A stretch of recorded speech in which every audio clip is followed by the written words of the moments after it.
Selamat pagi Bapak Ibu yang dikasihi Tuhan, Shalom. Pada hari ini, hari yang luar biasa, kita merayakan kenaikan Tuhan kita Yesus Kristus. Mari kita yang ada di rumah-rumah, dimanapun saudara berada, apakah dalam keadaan apapun saudara, mari kita bersama-sama memberi tepuk tangan dan sorak-sorai bagi Allah kita. Haleluya, katakan haleluya. Haleluya. Engkau dahsyat ya Tuhan, Engkau luar biasa, Engkau sudah mengalahkan maut ya Aba. Mari angkat tangan kita bersama-sama dan kita berdoa di dalam bahasa roh.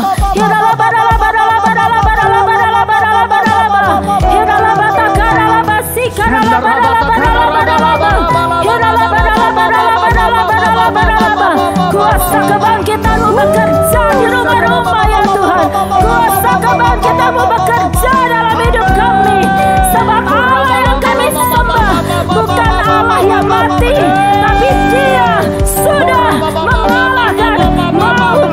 Firman-Nya mengatakan sudah selesai. Telestai itu adalah kata-katanya yang terakhir. Sudah selesai.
mujizat ya Bapa.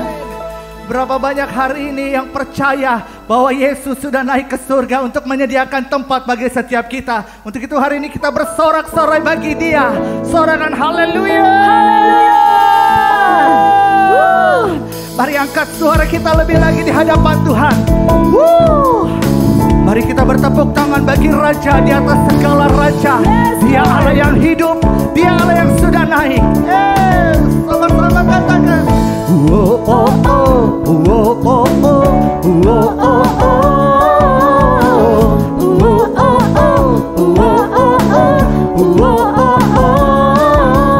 Gerakkanlah kekuatan-Mu ya Allah.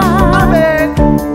Tunjukkanlah kuasa-Mu ya Tuhan. Serahkan musuhmu, serahkan musuhmu. Amin. Selamatkanlah umat-Mu. Allah dahsyat, Allah dahsyat di tempat kudus-Nya. Mari Bapak Ibu sekali lagi nyanyikan pujian ini di hadapan Tuhan. Gerakkanlah kekuatan-Mu ya Allah. Tunjukkanlah. Amin. Serahkan setiap musuhmu Tuhan. Serahkan musuhmu. Selamatkanlah umat-Mu. Allah dahsyat, Allah dahsyat di tempat kudus-Nya. mari melompat bagi Tuhan. Allah bangkit, bersoraklah. Hey, Allah bangkit, bernyanyilah. setiap musuh dikalahkan. Musuh dikalahkan. Amin. Umatnya dibebaskan. Allah dahsyat di tempat kudus-Nya. Sambil angkat tangan katakan Allah bangkit. Allah bangkit, bersoraklah. Hey, Allah bangkit, bernyanyilah. setiap musuh sedang dikalahkan. Musuh dikalahkan. Amin. Umatnya dibebaskan. Allah dahsyat di tempat. Sekali lagi Bapak Ibu, mari sekali lagi nyanyikan Allah bangkit. Allah bangkit, Amin. bersoraklah. Hey, Allah bangkit, bernyanyilah. Musuh dikalahkan, umatnya dibebaskan. Allah dahsyat, Allah dahsyat di tempat kudus-Nya. Allah dahsyat. Allah dahsyat di tempat kudus-Nya. Sekali katakan Allah dahsyat. Allah dahsyat di tempat kudus-Nya. Beri tepuk tangan sorak-sorai bagi Allah kita. Mari kita katakan Dia Allah yang baik bagi setiap kita, bagi setiap engkau dan saya. Mari kita puji nama Tuhan dengan iman hari ini. Terima kasih Tuhan, sebab engkau Allah yang sudah naik ke surga hari ini bagi setiap kami. Mari Bapak Ibu sama-sama nyanyikan pujian ini. Dia mati bagiku, Dia bangkit bagiku, ya Tuhan Allah penyelamatku. Amin. Kuasa maut dipatahkan, hidupku dipulihkan, ya Tuhan Allah kemenanganku. Nyanyikan pujian.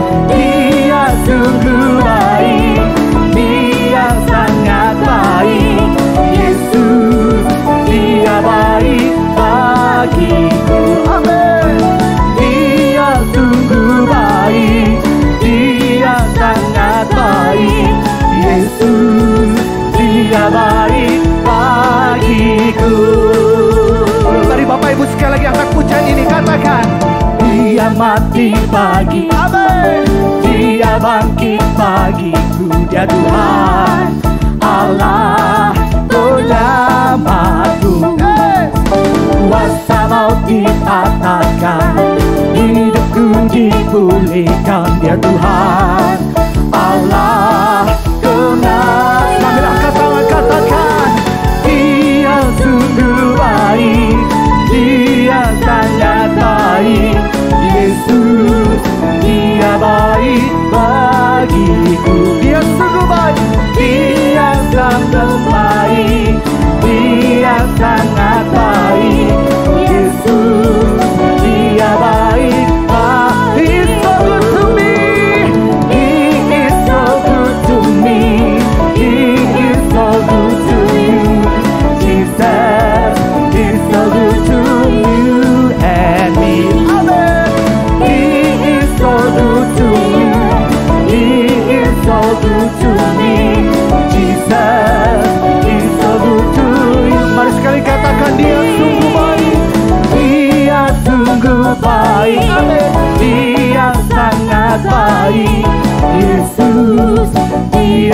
baik bagiku. Amin. Dia sungguh baik, Dia sangat baik. Yesus, Dia baik bagiku. Yesus, Dia baik bagiku. Yesus, Dia baik bagiku. Beri tepuk tangan yang terbaik bagi Allah kita. Sorakan haleluya. Haleluya.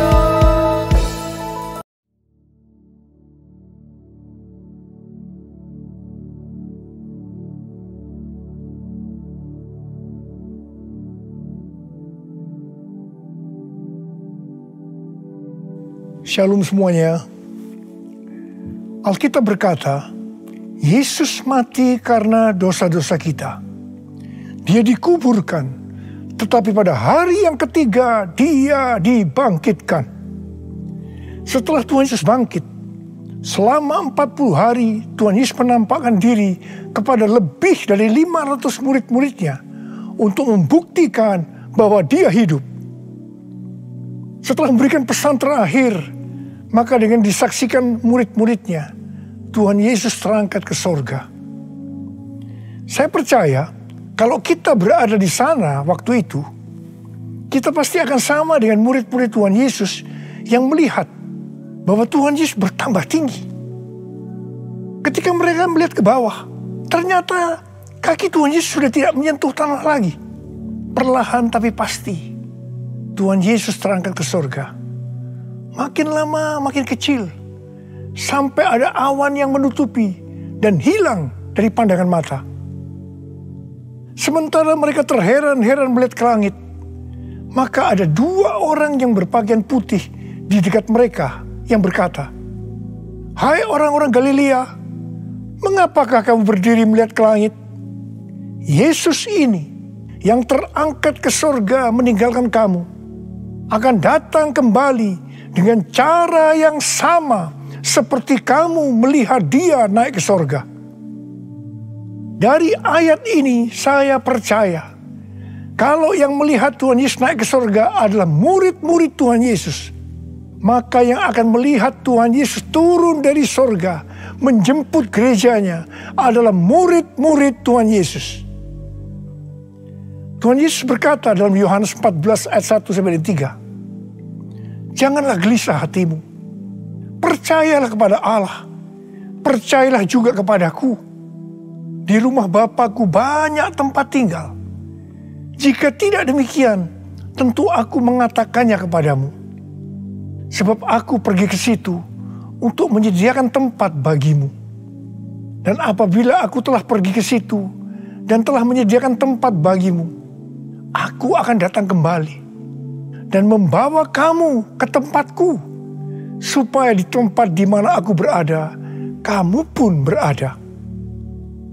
Pesan Tuhan Yesus ini ditujukan untuk murid-muridnya. Karena itu, kalau kita mau ikut dalam pengangkatan, maka kita harus menjadi murid Tuhan Yesus. Murid Tuhan Yesus adalah kita-kita yang hidupnya sama seperti Kristus telah hidup. Karena kita hidup sama seperti Kristus telah hidup, maka kita akan menjadi serupa dengan gambarnya. Roma 8 ayat 29 berkata, "Sebab mereka yang dipilihnya dari semula, mereka juga ditentukannya dari semula untuk menjadi serupa dengan gambaran anaknya, supaya ia, anaknya itu, menjadi yang sulung di antara banyak saudara." Jadi goal kita sebagai orang percaya adalah menjadi serupa dengan gambar Yesus. Memasuki tahun 2021, Tuhan memberikan tema bahwa tahun 2021 adalah tahun integritas. Kita harus menjadi orang yang berintegritas, yang artinya kita berbicara dan melakukan apa yang kita percayai sesuai dengan kebenaran firman Allah. Jadi, kita harus hidup dengan jujur dan tulus di hadapan Tuhan. sebagai panutan untuk menjadi orang yang berintegritas adalah Tuhan Yesus sendiri. Sebab Tuhan Yesus adalah the man of integrity. Menjadi murid Tuhan Yesus adalah menjadi orang yang berintegritas. Tuhan Yesus sangat menekankan agar kita menjadi orang yang berintegritas. Karena kedatangannya sudah sangat-sangat dekat.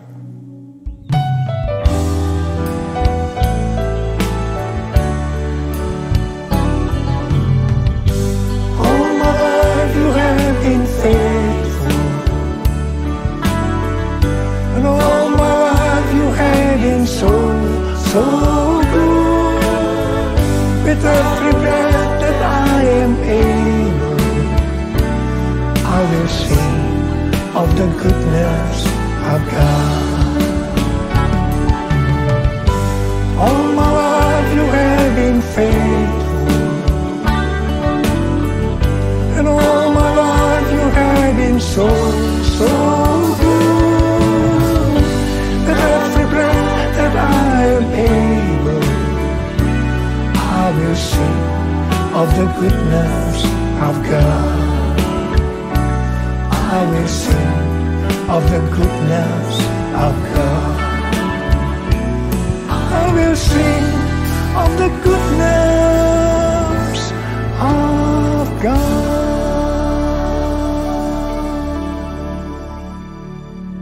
Ibrani 7 ayat 25 berkata, karena itu Ia sanggup juga menyelamatkan dengan sempurna semua orang yang oleh Dia datang kepada Allah.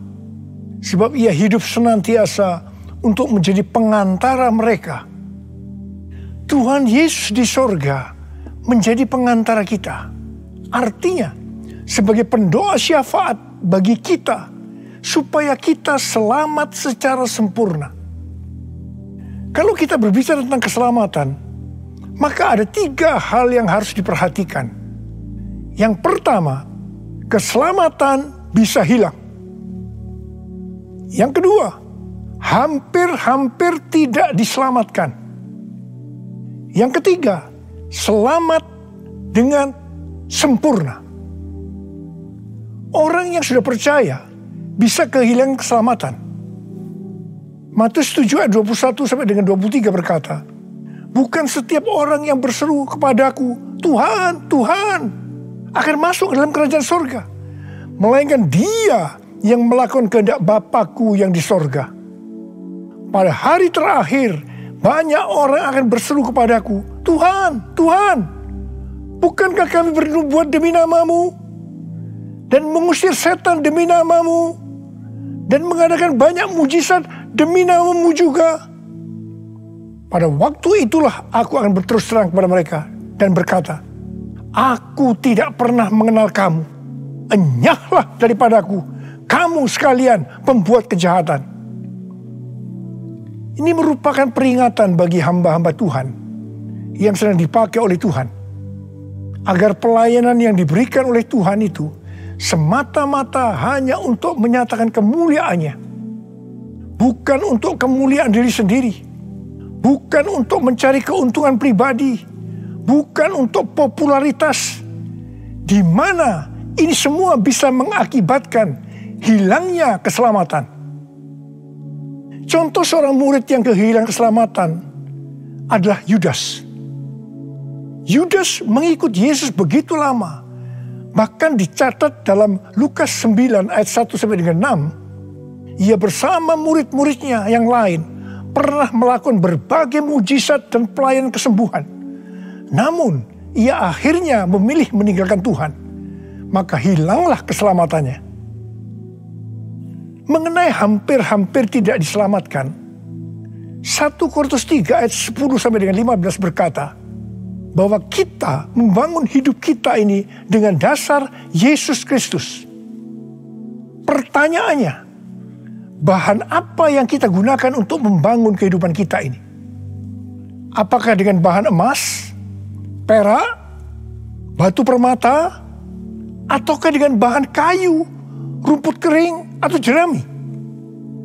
Semua ini akan nampak pada hari Tuhan, saat pekerjaan kita diuji dengan api. Jika pekerjaan kita tahan uji, artinya tidak terbakar karena terbuat dari bahan emas, perak, dan batu permata, maka kita akan mendapat upah.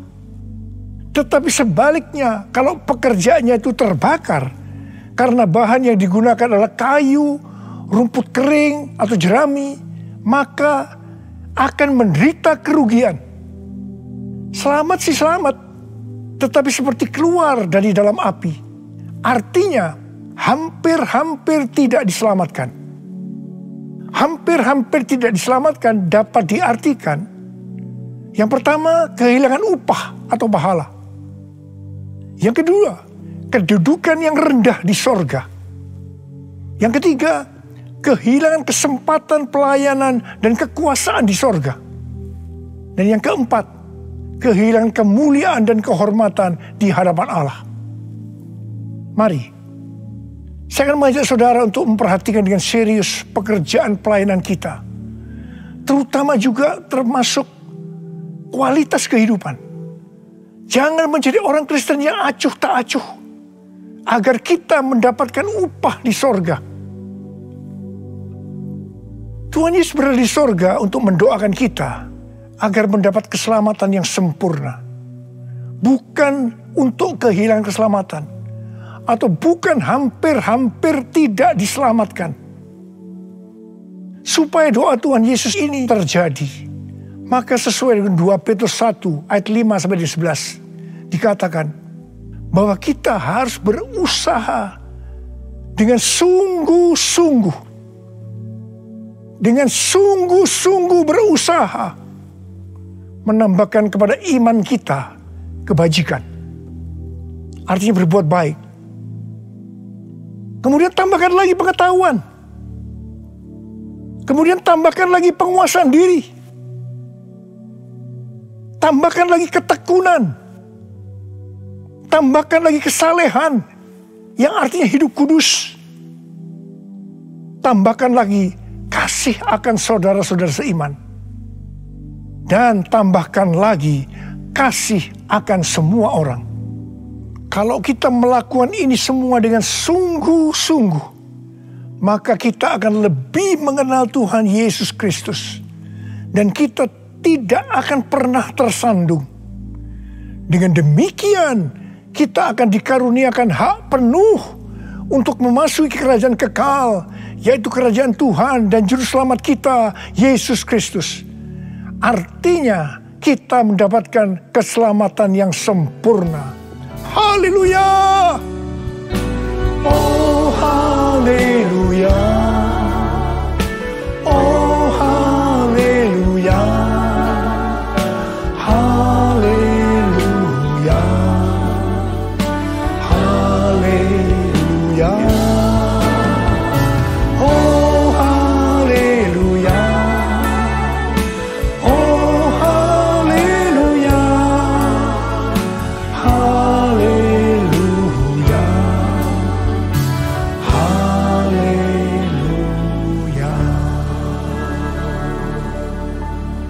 Pesan yang terakhir dari Tuhan Yesus untuk murid-muridnya terdapat dalam Kisah Para Rasul 1 ayat 8 yang berkata, "Tetapi kamu akan menerima kuasa kalau Roh Kudus turun ke atas kamu, dan kamu akan menjadi saksiku di Yerusalem dan di seluruh Yudea dan Samaria dan sampai ke ujung bumi."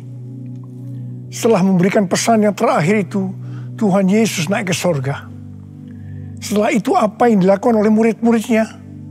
Mereka pergi ke Yerusalem dan berkumpul di ruang atas atau kamar loteng.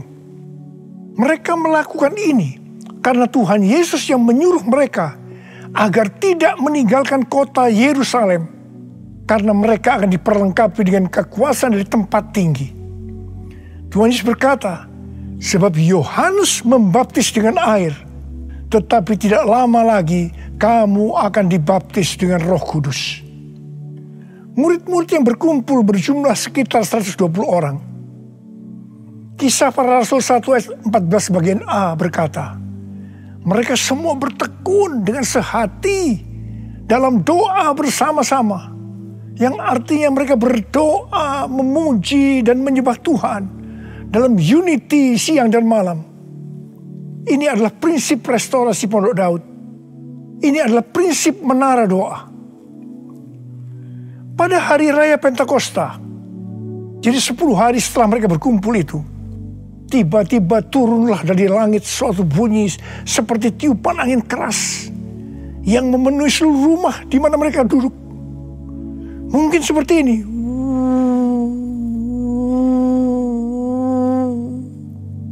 Dan tampaklah kepada mereka lidah-lidah seperti nyala api yang bertebaran dan hinggap pada mereka masing-masing. Maka penuhlah mereka dengan Roh Kudus. Lalu mereka mulai berkata-kata dalam bahasa-bahasa lain, seperti yang diberikan oleh Roh itu kepada mereka untuk mengatakannya. Itu adalah bahasa Roh. Orang yang dibaptis dengan Roh Kudus atau dipenuhi Roh Kudus, tanda awalnya adalah berbahasa roh. Setelah itu murid-murid Tuhan Yesus dipakai secara luar biasa untuk melakukan amanat agung. Tanda dan mujizat menyertai pelayanan mereka. Peristiwa ini disebutkan sebagai Pentakosta yang pertama. Pentakosta yang pertama ini dahsyat. Sebab dalam kurun waktu 100 tahun, 70% dari dunia yang dikenal waktu itu, yaitu yang berada di bawah kekaisaran Romawi, menjadi Kristen. Pertanyaannya, apakah amanat agung sudah selesai? Jawabannya, belum. Karena itu pada tahun 1906, kembali Roh Kudus dicurahkan di Azusa Street, yang disebutkan sebagai Pentakosta yang kedua. Ciri-ciri yang menonjol dalam Pentakosta yang kedua ini adalah penekanan dalam hal berbahasa roh dan pelayanan mujizat dan kesembuhan. Meskipun seluruh karunia roh juga dicurahkan dengan limpahnya. Pentakosta kedua ini dahsyat.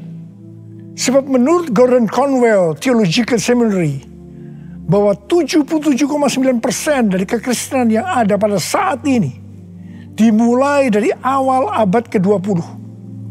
Ini berarti dimulai dari era peristiwa pencurahan Roh Kudus di Azusa Street atau Pentakosta yang kedua. Pertanyaannya, apakah amanat agung sudah selesai? Jawabannya, belum. Hari-hari ini pencurahan Roh Kudus yang jauh lebih dahsyat dibanding dengan Azusa Street sedang terjadi. Ini disebutkan sebagai Pentakosta yang ketiga.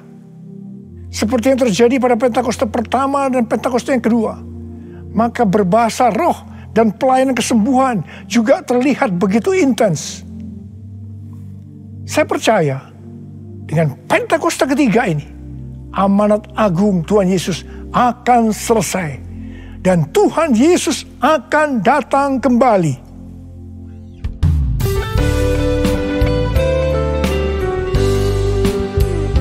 Curahkanlah kuasa-Mu Tuhan, mujizat terjadi di tempat ini.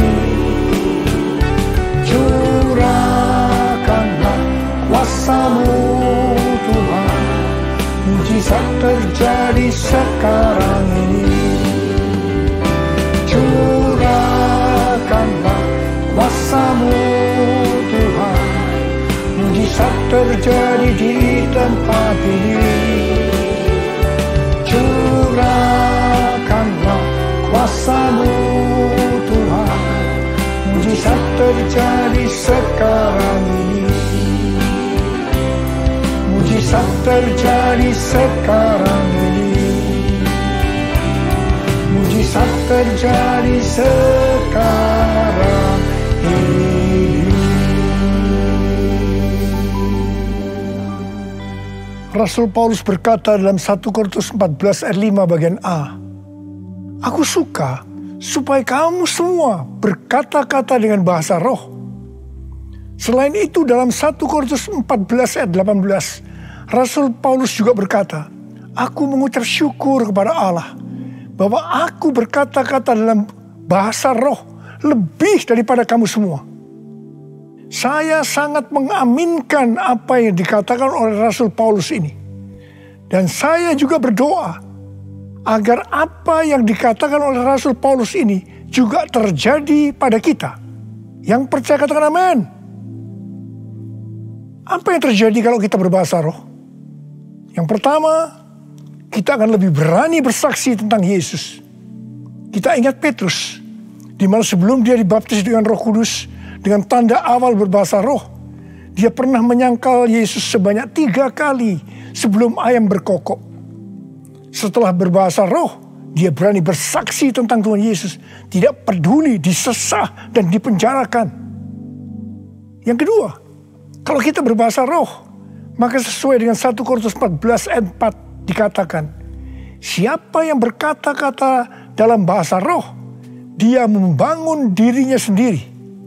Yang artinya, kalau kita berbahasa roh, kita membangun iman kita. Yang ketiga, kalau kita berbahasa roh, kita akan lebih merasakan hadiratnya. Dan lebih intim dengan dia. Karena ketika kita berbahasa roh, kita berkata-kata kepada Allah, bukan kepada manusia. Yang keempat, kalau kita berbahasa roh, kita akan bisa berdoa lebih lama lagi.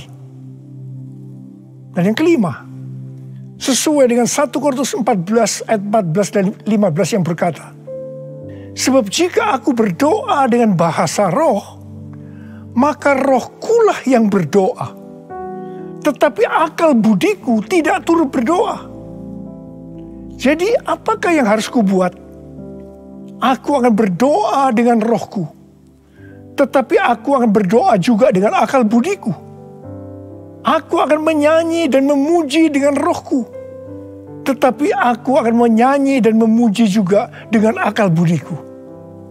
Mari, bagi yang mau melakukan kata bersama saya, amin. Datanglah sekarang, penuhi kami dengan kuasa-Mu. Urapi kami sekarang ini dengan api Roh-Mu. Roh Kudus, ini hamba-Mu. Roh Kudus, penuhi hamba-Mu. Saya berdoa buat saudara. Ada berapa banyak di antara saudara yang rindu untuk dipenuhi dengan Roh Kudus hari ini? Ada berapa banyak yang rindu untuk dibaptis dengan Roh Kudus, dengan tanda awal berbahasa roh? Saya boleh angkat tangan. Katakan bersama saya sekali lagi.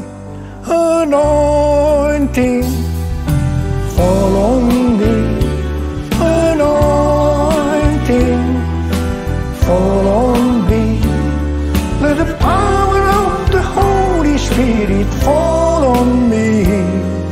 Anointing, fall on me. Angkat tangan saudara. Urabasyaralakana matakarabayara balabalabala. Curahkan Tuhan Roh-Mu Tuhan, curahkan Roh-Mu ya Tuhan. Penuhi kami semua dengan Roh-Mu ya Tuhan. Baptis anak-anak-Mu dengan Roh-Mu, dengan tanda awal berbahasa roh. Terima. Ora la masyikara la bala. Ora la mulai berbahasa roh. Serius mulai dapat berbahasa roh. Ora la bala. Ora la bala.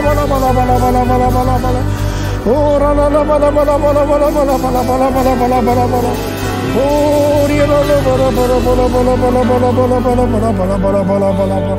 Ora la bala. Anointing, fall on me. Anointing, fall on me. Let the power of the Holy Spirit fall on me. Anointing, fall on me. Oh, terima kasih Tuhan. Terima kasih ya Tuhan. Terima kasih ya Tuhan. Terima kasih. Terima kasih. Oh, terima kasih ya Tuhan. Terima kasih ya Tuhan. Oh, terima kasih. Terima kasih. Oh, terima kasih. Oh, terima kasih Abba. Terima kasih Abba. Engkau sudah memenuhi anak-anak-Mu dengan roh-Mu. Engkau membaptis mereka dengan Roh Kudus. Mereka dengan tanda awal berbahasa roh. Oh ya Tuhan, terima kasih buat kebaikan Tuhan. Terima kasih, terima kasih. Pakai kami semua menjadi alat untuk menyelesaikan amanat agung Tuhan Yesus. Pakai Tuhan, pakai kami semua. Terima kasih. Dalam nama Yesus, dalam nama Yesus. Amin. Mari saudara-saudara, kita akan masuk dalam perjamuan kudus. Kita akan mengingat ayat ini. Sebab setiap kali kamu makan roti ini dan minum cawan ini, kamu memberitakan kematian Tuhan sampai Ia datang. Perjamuan kudus adalah perjamuan Tuhan Yesus sendiri. Setiap kali kita masuk dalam perjamuan kudus, Tuhan Yesus selalu mengingatkan kita, biarlah ini menjadi peringatan akan daku. Biarlah ini menjadi peringatan akan daku. Karena itu, mari arahkan hati kita kepada kebaikan Tuhan. Kita akan mengingat kebaikan Tuhan. Supaya kita lebih mengasihi Tuhan Yesus. Kita lebih mengasihi satu dengan yang lain. Mari tundukkan kepala. Tuhan, siapakah kami sebelum kami mengenal Engkau? Kami semua orang berdosa. Upah dosa adalah maut, mati. Tapi Engkau yang tidak berdosa telah dijadikan dosa oleh karena kami. Engkau harus turun dari surga mulia, mati ganti kami dengan penderitaan yang luar biasa. Oh Tuhan, itu Engkau ya Abba. Engkau ya Abba. Itu Engkau ya Abba. Engkau jadikan kami sebagai anak-anak-Mu. Engkau tuntun kami, Engkau bela, Engkau berkati, Engkau lindungi kami. Engkau tegur juga kalau kami salah. Itu Engkau ya Abba. Itu Engkau.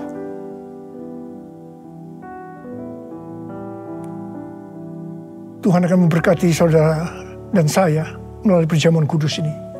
Tapi Tuhan mau kita makan dan minum dengan cara yang benar. Karena itu masing-masing sekarang berdoa. Introspeksi. Lihat keadaan diri masing-masing. Jangan menyimpan dosa. Kalau ada dosa yang selama ini belum diselesaikan, mari sebelum kita masuk makan dan minum perjamuan kudus, minta ampun, minta ampun, minta ampun. Ampuni saya Tuhan, katakan ampuni saya Tuhan, ampuni saya, ampuni. Ya Tuhan, Kau lihat anak-anak-Mu Tuhan. Mereka sedang menyelesaikan dengan Engkau. Mereka sedang minta ampun, ampuni mereka ya Abba, ampuni mereka.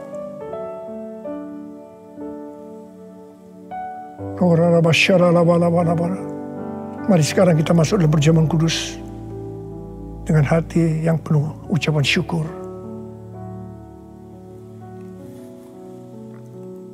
Sekarang mari angkat roti di tangan kanan kita tinggi-tinggi. Sebab apa yang telah kuteruskan kepadamu telah aku terima dari Tuhan. Yaitu bahwa Tuhan Yesus pada malam waktu Ia diserahkan mengambil roti. Dan sesudah itu Ia mengucap syukur atasnya. Ia memecah-mecahkan dan berkata, inilah tubuhku yang diserahkan bagi kamu. Perbuatlah ini menjadi peringatan akan aku. Saudara dikasih Tuhan, bukankah roti yang kita pecah-pecahkan ini adalah persekutuan kita dengan tubuh Kristus? Mari kita makan dalam nama Yesus.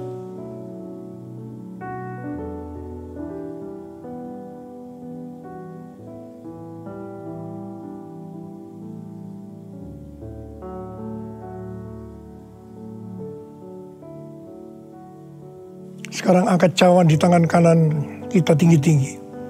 Demikian juga yang mengambil cawan sudah makan lalu berkata, cawan ini adalah perjanjian baru yang dimeteraikan oleh darahku. Perbuatlah ini setiap kali kamu meminumnya menjadi peringatan akan aku. Saudara dikasih Tuhan, bukankah cawan pengucapan syukur yang atasnya kita ucapkan syukur adalah persekutuan kita dengan darah Yesus? Mari kita minum dalam nama Yesus.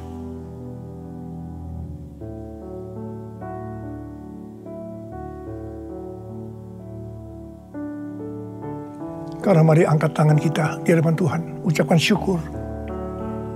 Dengan suara, jangan diam. Katakan, Tuhan, terima kasih ya Tuhan. Terima kasih ya Tuhan, terima kasih. Kami bersyukur padamu ya Tuhan. Oh, rana bakana maya rala bala bala bala bala.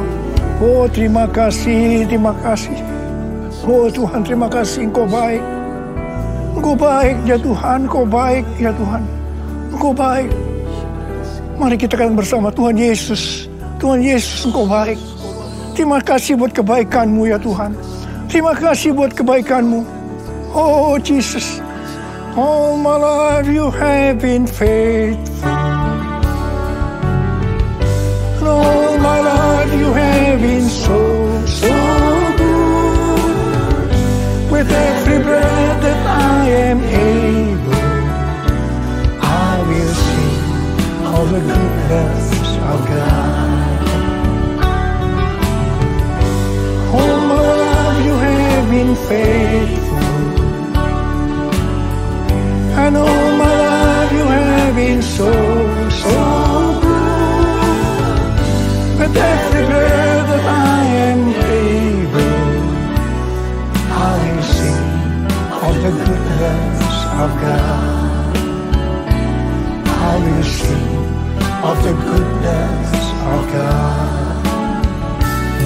I will sing of the goodness of God.